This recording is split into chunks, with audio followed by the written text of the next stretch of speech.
Welcome to Hunter's Point, Episode 1.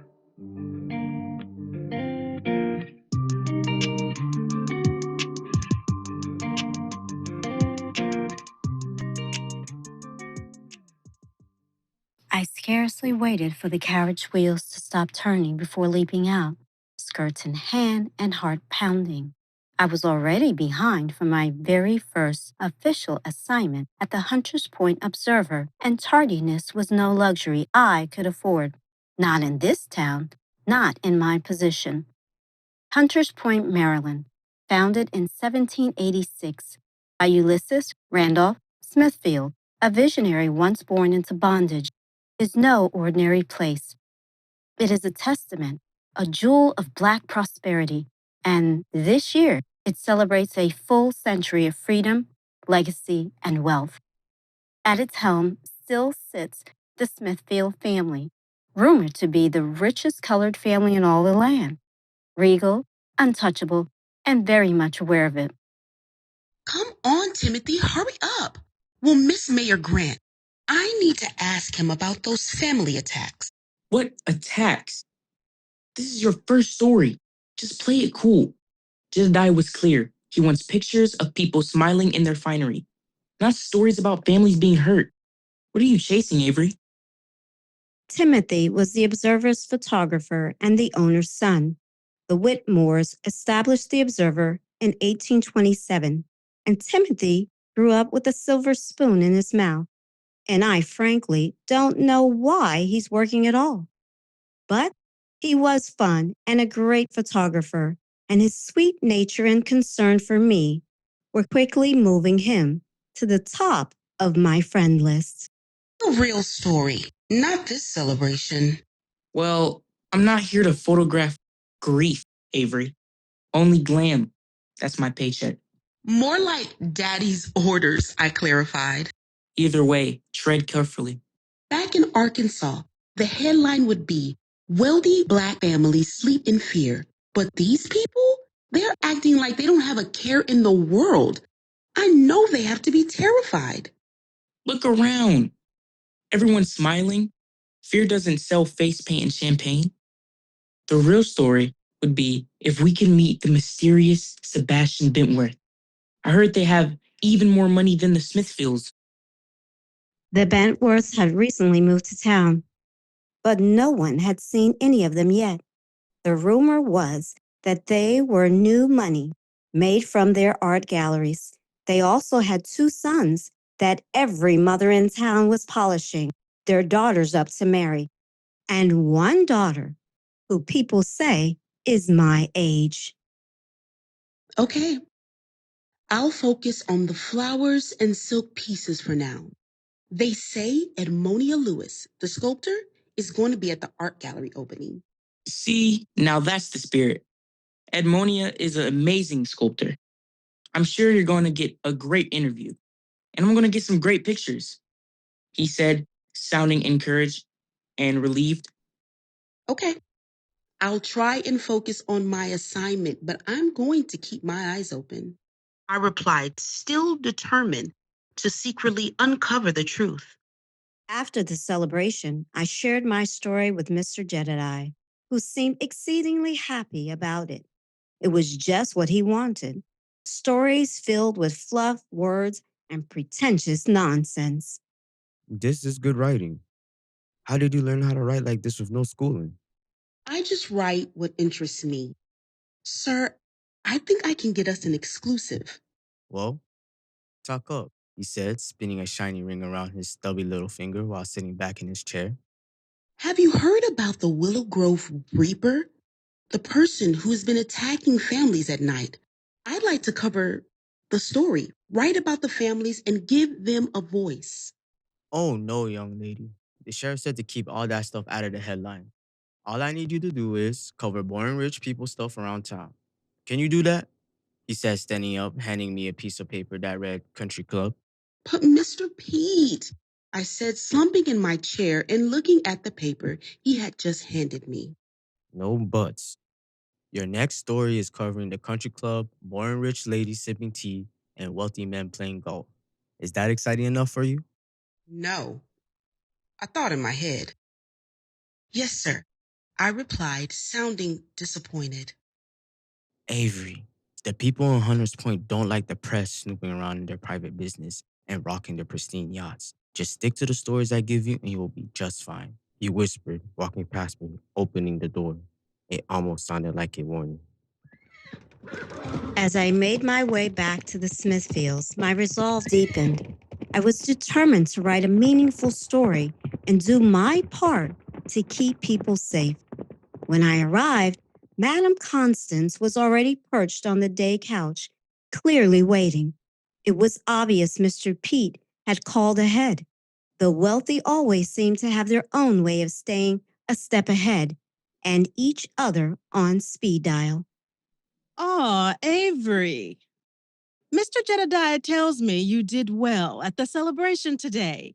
Your mama was a good friend of my cook Odessa, who went on to be with the good Lord last year. How's Stella? She's doing good. She and my baby sister, Catherine. But I'm here to help you. Is there anything you need, Madam Smithfield? I said, changing the subject. I was very protective of my family. He also told me about your interest in the unfortunate attacks happening in the area. She continued, turning around to face me. It's nothing. Just curious, that's all. I said, feeling uncomfortable, shifting my feet. Women of our station have no curiosity, especially about such matters. Do you understand? She continued, getting up from her seat and signaling for me to sit down. Yes, ma'am, I said nervously, but confused about why women couldn't be curious. I need you to write an RSVP for the Bentworth Art Gallery opening for 5 and deliver it to the post office. She continued, handing me a pen, certain her point had been made. 5? Who else are you planning on bringing? Said one of the Smithfields heiresses while walking into the room. She was a tall, lanky girl with smooth cocoa skin, and her hair was pulled up in a bun. Avery will be joining us, and she will be reporting for the Observer, Madam Constance confirmed. Well, I've been watching, and I've been seeing the Bentworth staff move their things in quietly for the past few months. What can you tell us about that, Miss Reporter? They seem to like the finer things in life. Just my style, she continued, slightly opening the curtain. Meredith, close that curtain. They'll think we're spying on them, said the Smithfield's younger daughter, who had also walked in. She was also tall, but she was a bit more hippie and had caramel-colored skin. I am. Don't you want to know what they look like before Mother marries us off? Don't make it sound like that. Though your great, great, great grandfather and generations after him built this city, we are still nothing more than maids and butlers to some people in this town. We own this town, and we're the richest maids and butlers they've ever seen, Mother, replied Meredith proudly. Yes, but you know what people say behind our backs. The Bentworth name will wash the stain off ours, so people will stop calling us dirty dollars. Mother, I don't feel that way. I'm proud of our name, and they'd never say those things in our presence. That's when Madame Constance remembered I was still sitting there. I tried to pretend I wasn't listening. That's because you're young, dear heart. Let's talk about it later. Avery, you can have Mr. Hollis take you to the post office. Go there and come right back. She instructed, handing me the RSVPs. As we pulled away, their idle chatter drifted behind me like a distant tune, harmless yet hollow. Their faces were clean, their clothes crisp, their air unblemished by the toil of Mr. Pickney's fields. I daydreamed, what if I'd been born a Smithfield child, Surrounded by comfort instead of cotton, the city unveiled itself like a painting come to life. Women drifted past in silken gowns, their laughter sparkling under afternoon light. Gentlemen strode by in top hats and tailored coats, their presence commanding. Cobbled streets glistened beneath polished shop fronts, each window a frame for treasures I'd never glimpsed. Hunter's Point was no mere neighborhood. It was a mirage made real, a dazzling world woven from prosperity and pride. I'd never seen anything so enchanting. Here we go. I'm going to get myself a piece of sweet potato pie up the way. I'll be back around to get you. Be sure those RSVPs get sent, Mr. Hollis said, stopping me in front of a business-looking building. Yes, sir, I said as he sped off. As I turned around, I hit what felt like a brick wall. I dropped the RSVPs and then I noticed other envelopes falling too. What are these? I thought while gathering them up as fast as I could, when I noticed the shiniest and longest black shoes I'd ever seen. And then I noticed a hand reaching out to help me. Who was this man I had bumped into? Excuse me, ma'am. Let me help you. He said, drawing my attention with his beautiful white teeth. I stood straight up and our eyes met. He was dressed like a gentleman wearing a top hat, and he had big brown eyes. He was somebody, you could tell. I looked down at my clothes, and even though Mama had sewn me a few dresses, you could tell we were not in the same class, so I cleared my throat. Excuse me, sir, I said, handing him my envelopes nervously. Thank you. And I think this one is yours, he said, gently handing me back one envelope with the Smithfield name on it. Oh, yes, thank you. Seems it is. I'm a reporter, and I work for the Smithfield family. I'm on important business. Why did I say that? I thought feeling dumb and sounding desperate. Really? Did you graduate from one of our esteemed Black educational institutions like Tuskegee or Fisk, perhaps? I had heard of Black colleges, but Mr. Pickney never let us talk about reading and writing. I had never been to primary school. Mama would sneak each night to teach me. No. I'm a writer for the Hunter's Point Observer, I said, trying to sound smart. Is that so? Did you write love stories? I blushed. I write stories that matter to the world, I responded, trying to ignore his charm. I haven't seen you around here. How long have you been writing for The Observer? He continued. I've only been writing for The Observer for a couple of months now, but I've been living in Hunter's Point for almost 5 years. I'm from the Pickney plantation, but I'm free now. Free? You were still a slave? Interesting. Well, congratulations. We should get a cup of tea after you're done here to celebrate and discuss Reconstruction. Reconstruction? He must think I know more than I do.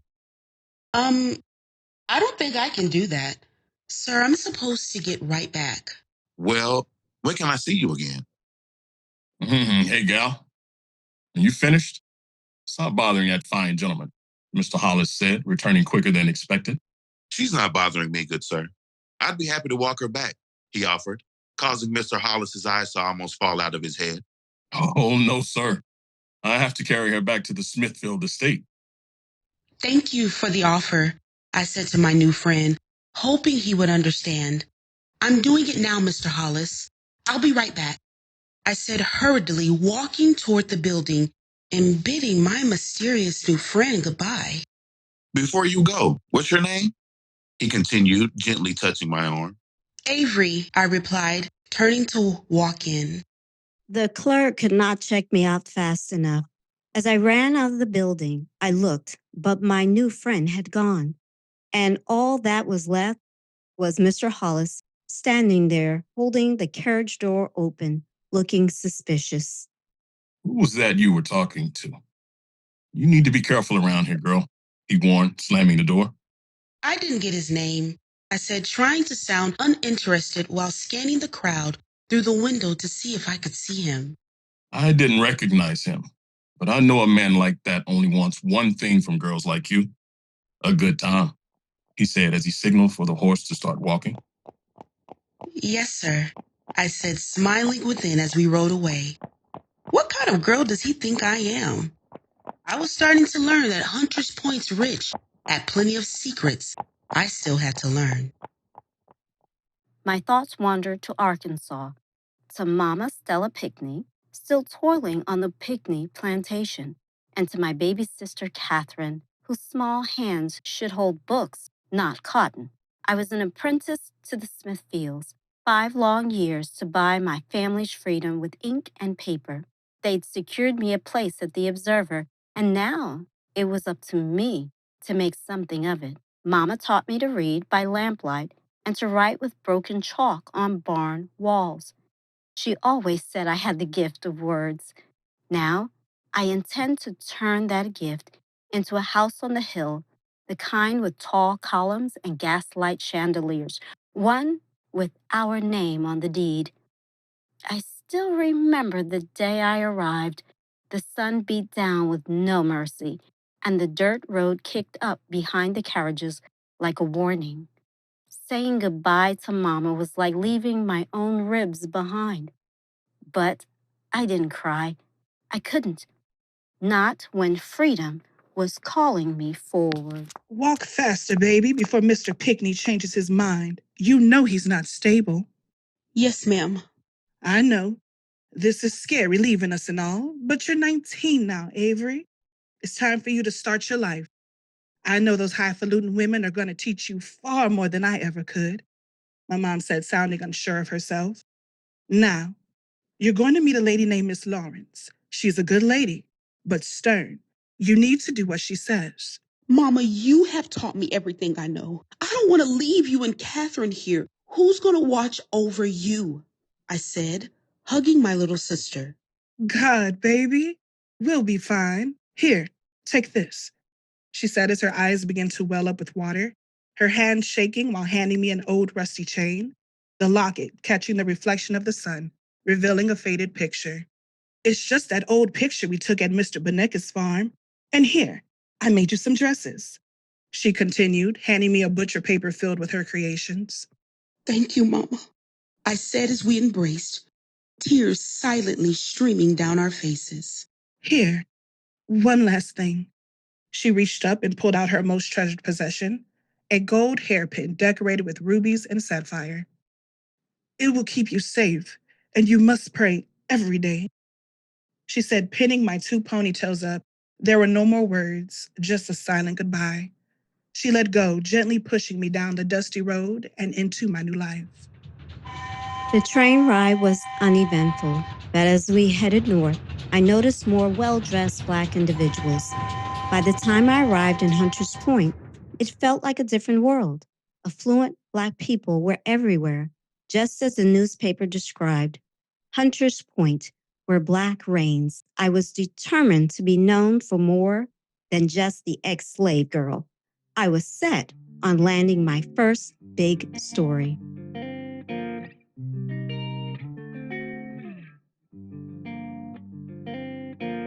Thank you for joining us for episode 1 of Hunter's Point. Next week on Hunter's Point.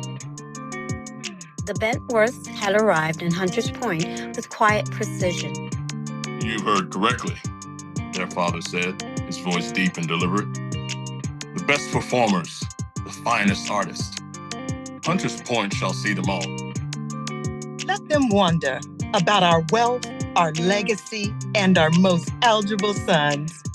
And let society take note of this presentation of our daughter. Tune in every Friday at 8 p.m. Central Standard Time this fall for weekly episodes.